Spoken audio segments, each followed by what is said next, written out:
اور اس ریگستان سے اسے اب بالکل ویسا ہی ریگستان محسوس ہو رہا تھا جیسا کہ شہزادی ماہپارا کی ریاست میں تھا۔ اس نے ایک دفعہ سے پھر اس ریگستان سے مخالف سمت میں چلنا شروع کر دیا، یعنی کہ جس طرف شہزادی ماہپارا کی ریاست تھی اس نے اندازے سے اسی طرف کو رخ کیا اور وہیں سے چلنا شروع کر دیا۔ جیسے جیسے وہ چلتا جا رہا تھا اسے دور سے آبادی کے آثار نظر آتے چلے جا رہے تھے، اور یہ شہر بھی بالکل اس جیسے ہی تھا جیسا کہ شہزادی ماہپارا کا شہر تھا، یعنی اس کی ریاست تھی۔ اس کا بھی یہی تھا کہ وہ شہر ختم ہوتا تھا تو صحرا شروع ہو جاتا تھا، اور صحرا ختم ہوتا تھا تو شہر شروع ہو جاتا تھا۔ اب یہاں پر یہ صحرا ختم ہونے والا تھا اور یہ شہر جو ہے وہ شروع ہونے والا تھا۔ اسے تو ایسا محسوس ہو رہا تھا جیسے کہ وہ واقعہ ہی ایسی جگہ پر آ گیا ہے کہ جہاں پر شہزادی ماہپارا کی ریاست ہے، اور وہ ایک دفعہ پھر شہزادی ماہپارا کی ریاست والے شہر میں آ گیا ہے۔ لیکن جب وہ اس شہر کے اندر داخل ہوا تو اسے اس چیز کا احساس ہوا کہ یہ شہر بالکل ویسا نہیں تھا۔ کچھ چیزیں ایسی تھیں جو اس شہر سے مختلف تھیں۔ یہاں کے لوگ، یہاں کے رہنے سہنے کا انداز، یہاں کے بازار، یہاں کی دکانیں بالکل ویسی نہیں تھیں جیسی کہ شہزادی ماہپارا کی ریاست میں تھی۔ اس کا مطلب یہ ہے کہ یہ تھوڑا سا الگ شہر تھا، تو ہو سکتا ہے کہ یہاں پر کچھ باقی معاملات بھی الگ ہوں۔ ایک بات جو شاہ بہرام کو بہت زیادہ پریشان کر رہی تھی، اور وہ یہ پریشان کر رہی تھی کہ یہاں اس شہر کے لوگ بھی شاہ بہرام کو ویسے ہی پیش آ رہے تھے، یعنی کہ وہ نہ شاہ بہرام کو دیکھ سکتے تھے اور نہ ہی سن سکتے تھے۔ شاہ بہرام دل ہی دل میں دعا کر رہا تھا کہ پہلے تو میں 1000 سال پیچھے چلا گیا تھا، اب پتہ نہیں میں کہاں آ گیا ہوں کہ نہ یہ لوگ مجھے دیکھ سکتے ہیں نہ سن سکتے ہیں۔ اسی طرح چلتے چلتے وہ اپنے اندازے کے مطابق اس جگہ پر پہنچنا چاہ رہا تھا جہاں پر تیسرے راستے میں شہزادی ماہپارا کا محل تھا، اور اس بار یہاں پر وہ دیکھنا چاہتا تھا کہ اس شہر میں بھی کیا اسی جگہ پر پہنچ کر کوئی محل موجود ہے یا نہیں ہے، اور اگر وہ محل ہے تو کیا وہ شہزادی ماہپارا کا محل ہے۔ اگر وہ شہزادی ماہپارا کا محل ہے تو شہزادی ماہپارا اسے سن لے گی، محسوس کر لے گی، اور ہو سکا تو وہ اس کی مدد بھی کرے گی۔ لہٰذا اسی اعتبار کے ساتھ، اسی بھروسے کے ساتھ وہ تھا کہ چلتا چلا جا رہا تھا، اور پھر وہ پہنچ گیا واقعی ایک بہت بڑے محل کے سامنے۔ یہ محل شہزادی ماہپارا کے محل جیسا نہیں تھا۔ شہزادی ماہپارا کے محل کی بناوٹ کچھ اور طریقے کی تھی، اور اس محل کی بناوٹ کچھ اور طریقے کی تھی، لیکن بہرحال یہ دونوں ہی محل بہت بڑے محل تھے، بڑے پرشکوہ محل تھے۔ وہ بنا کسی دربان کی نظروں میں آئے، بنا کسی سے بات کیے محل کے اندر داخل ہو گیا۔ یہاں پر بھی اسے کسی نے نہ روکا، اور نہ ہی کسی نے اسے دیکھا، اور نہ ہی کسی نے اسے محسوس کیا۔ لہٰذا وہ بڑی بے فکری کے عالم میں اس محل کے اندر داخل ہو گیا۔ اب اس نے اس محل کو اچھی طرح سے گھومنا شروع کر دیا۔ وہ اس محل میں بھی ایک ایسا کمرہ تلاش کر رہا تھا کہ جس کمرے سے اسے سب سے زیادہ پری حسن بانو کی سوگند آئے۔ پری حسن بانو کی سوگند اس کو کس کمرے سے زیادہ آ رہی تھی، اور وہ محل کے کس کمرے میں جانا چاہتا تھا؟ کیا ماہپارا کی طرح یہاں بھی ایک ایسا کمرہ موجود تھا کہ جس میں پری حسن بانو سے ملاقات ہو جاتی، یا پھر ماہپارا کی طرح کوئی اور شہزادی اس کی منتظر تھی؟ خیر وہ اسی طرح سے پورے محل میں گھومتا رہا، گھومتے گھومتے آخر کار اسے ایک ایسا کمرہ نظر آیا جو باقی کمروں کی نسبت بڑا بھی تھا اور الگ تھلگ بھی تھا۔ اب اس نے اللہ کا نام لے کر اس کمرے کو کھولا اور اس کمرے میں داخل ہو گیا۔ وہ جیسے ہی اس کمرے میں داخل ہوا تو وہ دیکھتے کا دیکھتا رہ گیا۔ دیکھنا کیا تھا کہ سامنے کا منظر ہی ایسا تھا کہ جسے اس نے دیکھنا ہی تھا، اور اس نے اس منظر کو اپنی آنکھوں میں دیکھنا کیا تھا، اتار لینا تھا۔ سامنے ایک زنجیر کے ساتھ پری حسن بانو بندھی ہوئی بیٹھی تھی۔ پری حسن بانو کا حسن لاجواب حسن اپنی مثال آپ تھا۔ وہ ایک زنجیر کے ساتھ بندھی ہوئی تھی۔ زنجیر پری حسن بانو کے ایک پاؤں میں بندھی ہوئی تھی۔ وہ اتنی بڑی زنجیر تھی کہ پری حسن بانو اس کمرے میں، پورے کمرے میں گھوم پھر سکتی تھی، اور اس نے دیکھا کہ ایک طرف انواع اقسام کے کھانے پڑے ہیں، فروٹ پڑے ہیں جو کہ جب چاہے پری حسن بانو کھا سکتی ہے، بہت سے مشروبات پڑے ہیں جن کو جب چاہے پری حسن بانو پی سکتی ہے، لیکن اس کے باوجود وہ ایک زنجیر کے ساتھ بندھی ہوئی تھی۔ شہزادہ شاہ بہرام پری حسن بانو کو دیکھ کر تھوڑی دیر تک تو حیرت زدہ رہا، پھر جیسے ہی اسے اس بات کا ہوش آیا کہ اس کے سامنے کوئی اور نہیں بلکہ اس کی اپنی بیوی پری حسن بانو کھڑی ہے، تو وہ فٹافٹ سے بھاگتا ہوا جا کر پری حسن بانو سے لپٹنے لگا۔ لیکن یہ کیا، وہ تو پری حسن بانو کے آر پار ہو گیا تھا۔ یا تو وہ خود روح تھا یا پھر پری حسن بانو جو تھی وہ روح تھی۔ وہ پری بانو کے جسم کے اندر سے نکل گیا تھا۔ اسے ایسا محسوس ہوا تھا کہ جیسے وہ پری بانو کے اندر سے نکل گیا ہے۔ اس نے پری بانو کو پکارا، لیکن اسے بالکل یہ محسوس ہوا کہ پری بانو تو اس کی کسی بات کا جواب ہی نہیں دے رہی ہے۔ یہاں بھی وہی معاملہ تھا کہ پری حسن بانو بھی نہ اسے دیکھ پا رہی تھی نہ اسے سن پا رہی تھی۔ اس نے پری حسن بانو کو بار بار آواز دی، لیکن یہاں پر بھی پری حسن بانو ہے اس کی کسی بات کا کوئی جواب نہیں دے رہی تھی۔ کافی دیر تک وہ بڑے جتن کرتا رہا۔ اس نے بڑی کوشش کی کہ کسی طریقے سے وہ پری بانو تک اپنی بات کو پہنچا سکے، لیکن یہاں پر تو پری بانو تھی کہ اسے بالکل اس بات کا احساس ہی نہیں تھا کہ کمرے میں اس کے علاوہ کوئی اور بھی موجود ہے۔ ہاں، اس نے سوچا کہ میں کمرے میں سے کسی چیز کو اٹھا کر کے اس کو پھینکتا ہوں تو اس کی طرف، میری طرف جو ہے وہ پری حسن بانو متوجہ ہو جائے گی۔ تو اب اس نے جس چیز کو بھی پکڑنا چاہا اس میں سے بھی اس کا ہاتھ گزر گیا، یعنی کہ وہ تو کسی چیز کو بھی نہیں اٹھا پا رہا تھا۔ بالکل ایسا محسوس ہو رہا تھا کہ جیسے شاہ بہرام ایک شہزادہ نہیں بلکہ کوئی روح ہے۔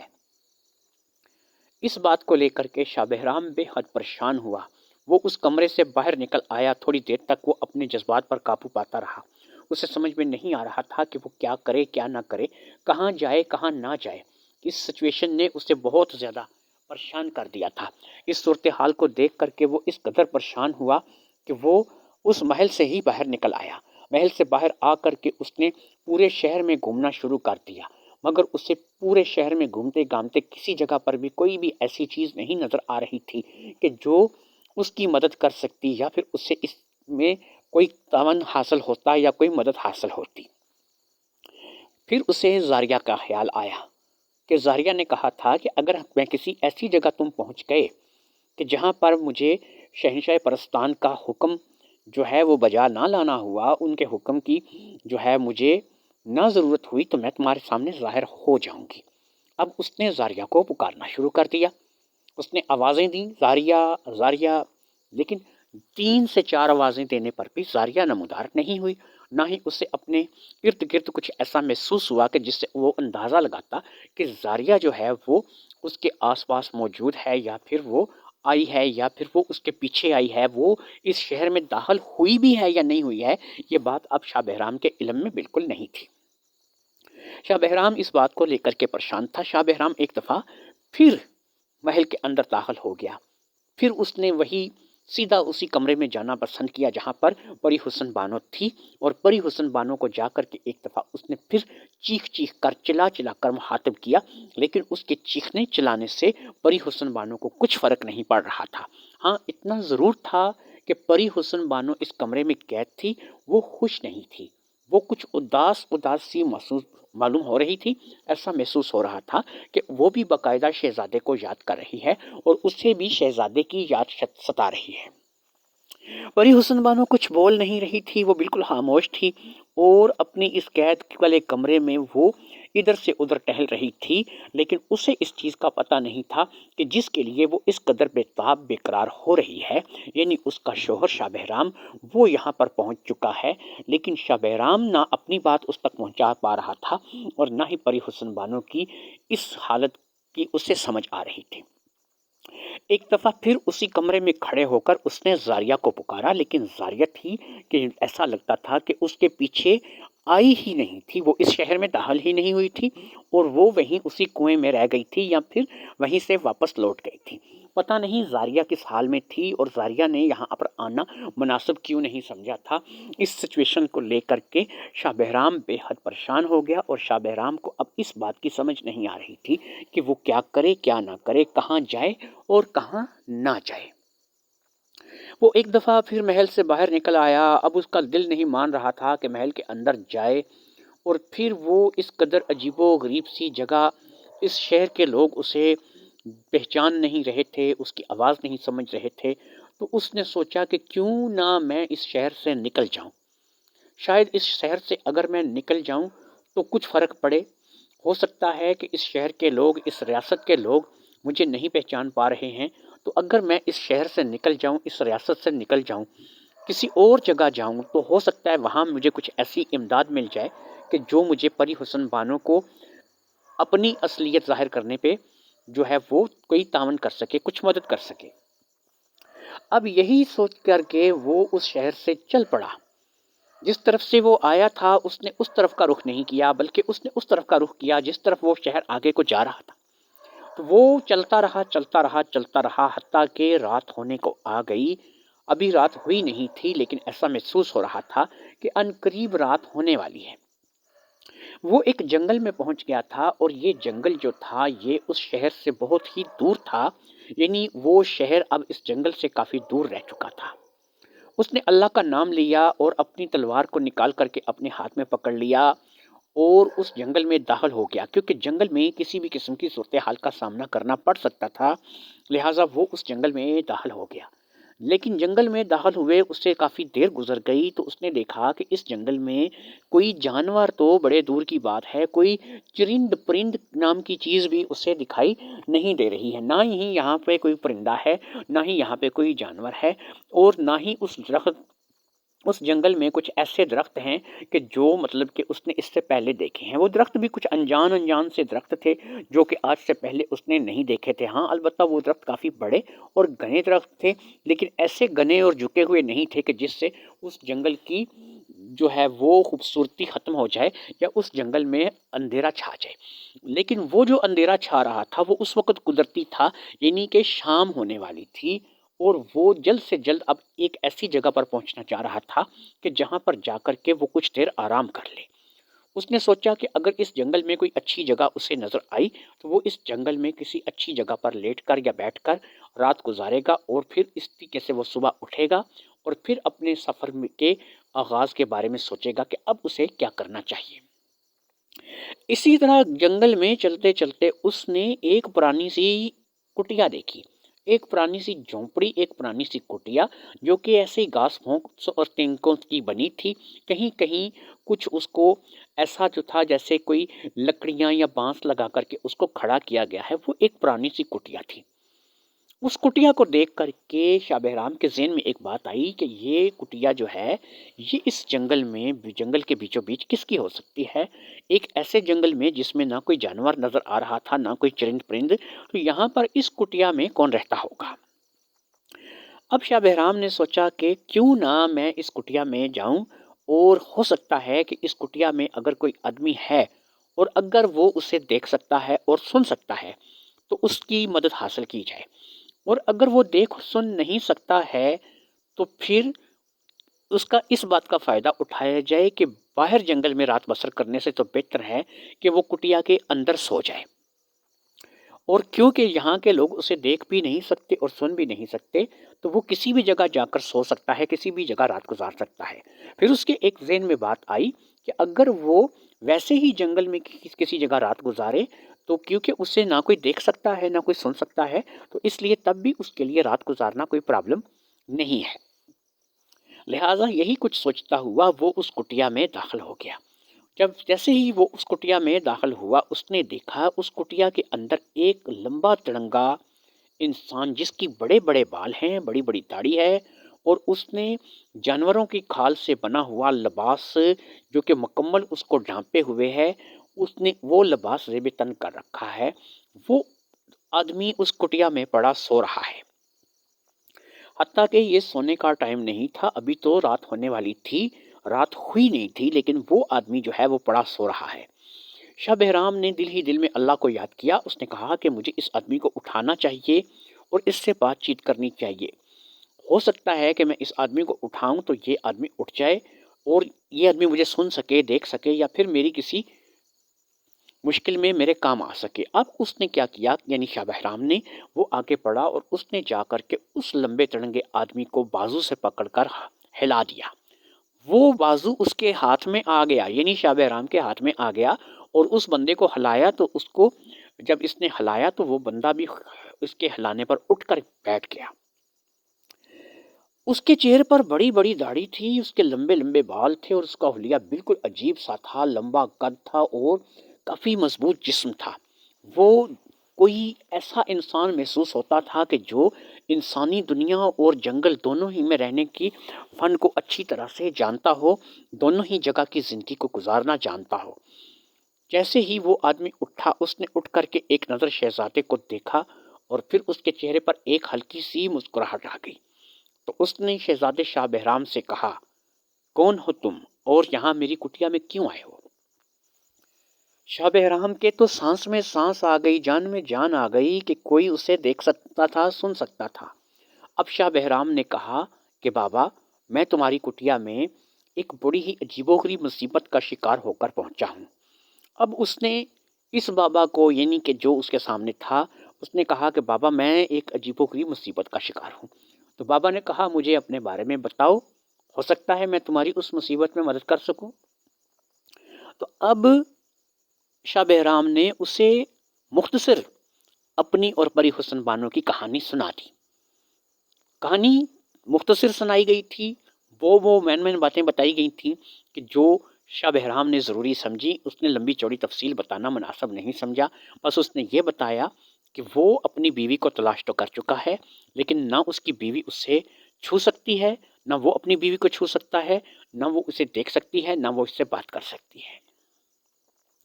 اب اس شخص نے ایک ہلکا سا کہکا لگایا اور اس نے کہا کہ سنو اے شہزادے شاہ بہرام، تمہاری بیوی جو ہے وہ طلسم میں حیرت کدا میں مطلب ہے، یعنی اس شہر میں، اس ریاست میں جہاں پر وہ رہتی ہے، وہاں پر ایک ایسا جادو ہے، ایک ایسا سحر ہے کہ وہ اس شہر کے لوگ تمہیں دیکھ نہیں سکتے، تمہیں سن نہیں سکتے، اور انہی میں پری حسن بانو بھی شامل ہے، کیونکہ وہ بھی اس جادو کا شکار ہے کہ وہ ایک ایسے طلسم کا شکار ہے کہ جس طلسم سے اسے آزاد کروانا ہوگا۔ اگر تم چاہتے ہو کہ تم اپنی بیوی سے بات کرو، تمہاری بیوی تم سے بات کرے، پری حسن بانو کو تم اس شہر سے آزاد کرواؤ اور آزاد کروا کے اپنے ساتھ لے چلو، تو یہ یاد رکھو اس کے لیے تمہیں پری حسن بانو کو اس حیرت کدائے طلسم سے آزاد کرانا ہوگا۔ جب تک وہ اس طلسم حیرت کدا میں مبتلا رہے گی، نہ تم اس سے مل سکو گے، نہ وہ تم سے مل سکے گی، اور اسی سچویشن میں تم رہو گے۔ اب شاہ بہرام نے کہا چلو ٹھیک ہے، مجھے یہ بتائیں کہ میں اس کو اس طلسم حیرت کدا سے، اس طلسم سے، اس جادو سے کیسے آزاد کروا سکتا ہوں؟ تو اس شخص نے کہا کہ اس کا ایک ہی طریقہ کار ہے، تمہیں 7 ندیوں کا پانی لانا ہوگا، 7 ندیوں کا پانی لے کر کے آؤ گے۔ جیسے ہی تم 7 ندیوں کا پانی لے کر کے آؤ گے، اس پانی کو تم نے ایک جگہ ایک بوتل میں اکٹھا کرنا ہے۔ جب 7 ندیوں کا پانی تم ایک بوتل میں اکٹھا کرو گے تو اس کے بعد وہ پانی تم اس لے کر کے جاؤ گے، اور جس کمرے میں پری قید ہے اس کمرے میں جا کر چاہے تو تم اس پری پر پانی ڈال دو، چاہے وہ پانی اس کمرے میں پھینک دو۔ جیسے ہی وہ پانی اس کمرے میں گرے گا، وہ طلسم ختم ہو جائے گا اور وہاں پری حسن بانو بھی تمہیں دیکھ سکے گی اور اس شہر کے لوگ بھی تمہیں دیکھ سکیں گے۔ اب شاہ بہرام نے کہا مجھے یہ بتائیے کہ یہ طلسم لگایا کس نے ہے اور پری حسن بانو کس کی قید میں ہے اور یہ کیوں ہے؟ تو اس شخص نے کہا میں یہ نہیں جانتا، مجھے صرف اتنا پتا ہے کہ جیسا تم نے بتایا ہے اس میں پری حسن بانو طلسم حیرت کدا کی شکار ہے، اور طلسم حیرت کدا جو ہے وہ جس نے بھی لگایا ہے۔ بہرحال یہ یاد رکھو کہ اگر تم اپنی بیوی سے ملنا چاہتے ہو تو تمہیں 7 ندیوں کا پانی لانا پڑے گا، اور پھر اس کو ہم ایک جگہ اکٹھا کریں گے، اور پھر وہ پانی تم جا کر کے جیسے ہی اس کمرے میں پھینکو گے وہ سب طلسم ختم ہو جائے گا، اور وہ پری تمہاری جو بیوی ہے وہ ٹھیک ہو جائے گی۔ اب شاہ بہرام نے کہا ٹھیک ہے، مجھے یہ بتائیے زاریہ کہاں ہے؟ میں تو زاریہ کے ساتھ تھا کنویں میں، کنویں تک تو وہ میرے ساتھ تھی، میں جب چوتھے راستے میں داخل ہوا تو اس کے بعد مجھے زاریہ نہیں ملی۔ تو سامنے والے شخص نے کہا کہ دیکھو مجھے تو زاریہ کا خود نہیں پتا ہے کہ زاریہ کہاں ہے، لیکن ایک چیز کا میں اندازہ لگاتا ہوں کہ تم جب اس چوتھے راستے میں داخل ہوئے، زاریہ تم سے کافی بعد میں داخل ہوئی ہو سکتا ہے کہ تمہارے اور زاریہ کے اس شہر میں آنے جانے میں اور اس معاملات میں کافی فرق رہا ہو، اس لیے تم اس سے نہ مل سکے ہو، وہ تم سے نہ مل سکی ہو، وہ تمہیں نہ دیکھ سکی ہو اور تم اسے نہ دیکھ سکے ہو۔ اس لیے میری مانو تو تم ایک چکر دوبارہ شہر کا لگا لو۔ اگر تم شہر میں جاتے ہو تو اسی ریاست کے آس پاس جا کر کے زاریہ کو تلاش کرو، ہو سکتا ہے کہ زاریہ بھی تمہیں تلاش کر رہی ہو، اور تم جب دونوں مل جاؤ گے تو تم دونوں کے لیے پھر وہ 7 ندیوں کا پانی لانا زیادہ جو ہے وہ آسان ہو جائے گا۔ اب شاہ بہرام نے کہا کہ مجھے یہ بتائیے کہ یہ 7 ندیاں کہاں ہیں، اور ان 7 ندیوں میں پانی میں کیسے لے کر کے آ سکتا ہوں؟ تو اس شخص نے کہا کہ اس کا تو بڑا آسان طریقہ کار ہے، اس جنگل میں تم چلتے چلے جاؤ گے شمال کی طرف، وہاں پر تمہیں ایک جگہ ایک گول دائرہ سا گھومتا ہوا دکھائی دے گا، وہ ایک سمجھو دروازہ ہے، تم اس دروازے سے اس دائرے سے اندر داخل ہو جاؤ گے۔ جیسے ہی تم اس دروازے سے اس دائرے سے اندر داخل ہوگے، تم دوسری طرف ایک اور الگ دنیا میں پہنچ جاؤ گے۔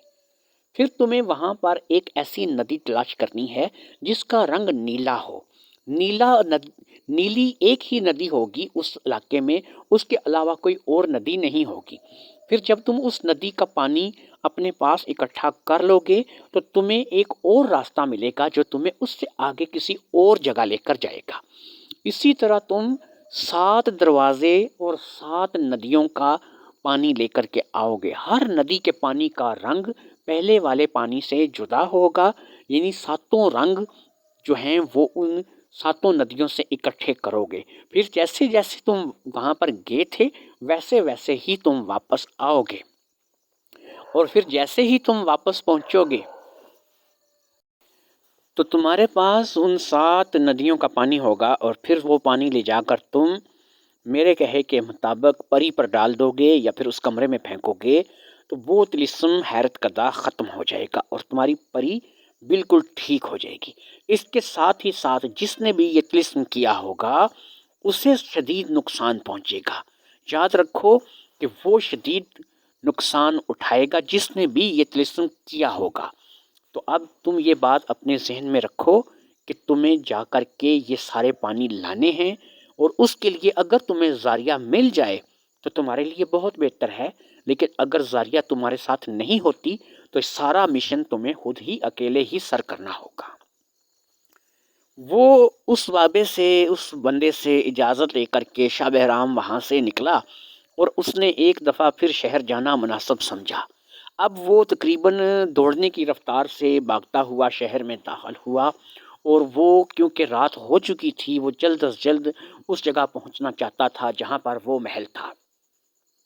تھوڑی ہی دیر میں وہ اسی طرح اپنی سرپٹ بھاگتے ہوئے وہ ایک ایسی جگہ پر پہنچ گیا جہاں سے اسے محل کے آثار دکھائی دینے لگے۔ جیسے ہی اسے محل کے آثار دکھائی دینے لگے اس نے زاریہ کو ایک دفعہ پھر پکارنا شروع کر دیا۔ اب کی بار اسے تھوڑی ہی دیر میں محسوس ہوا کہ جیسے زاریہ بالکل اس کے پاس موجود ہے۔ اس نے زاریہ کو محسوس کیا تو اس نے کہا زاریہ تم ہو؟ تو اب ایسی آواز آئی کہ جیسے اس نے کہا ہو ہاں۔ تو اس نے کہا زاریہ کیا تم ظاہر ہو سکتی ہو؟ تو زاریہ نے کہا ہاں۔ تو اس نے کہا زاریہ ظاہر ہو جاؤ، ہمیں ابھی ایک بڑا لمبا مشن سر کرنا ہے جس کے لیے ہمیں 7 ندیوں کا پانی لانا ہوگا۔ یہ کہہ کر کے اس نے زاریہ کو ساری بات بتا دی۔ بات سننے تک زاریہ بھی اپنے آپ کو ظاہر کر چکی تھی اور زاریہ بھی سامنے آ چکی تھی۔ اس کی بات سن کر اس نے بھی یہی کہا کہ ہاں یہی طلسم حیرت کدا کا شکار ہے، یہ پورا شہر جو ہے وہ طلسم حیرت کدا کا شکار ہے، اور اس سے جس نے بھی اس شہر پر یہ طلسم کیا ہے وہ خود نقصان اٹھائے گا اگر ہم 7 ندیوں کا پانی لے آتے ہیں۔ ٹھیک ہے، میں تمہارے ساتھ چلنے کے لیے تیار ہوں، ہم دونوں اس سفر میں ساتھ ہوں گے اور میں تمہاری پوری مدد کروں گی، کیونکہ یہ بھی ایسی جگہ ہے جہاں پر میں بادشاہ کے حکم کی پابند نہیں ہوں۔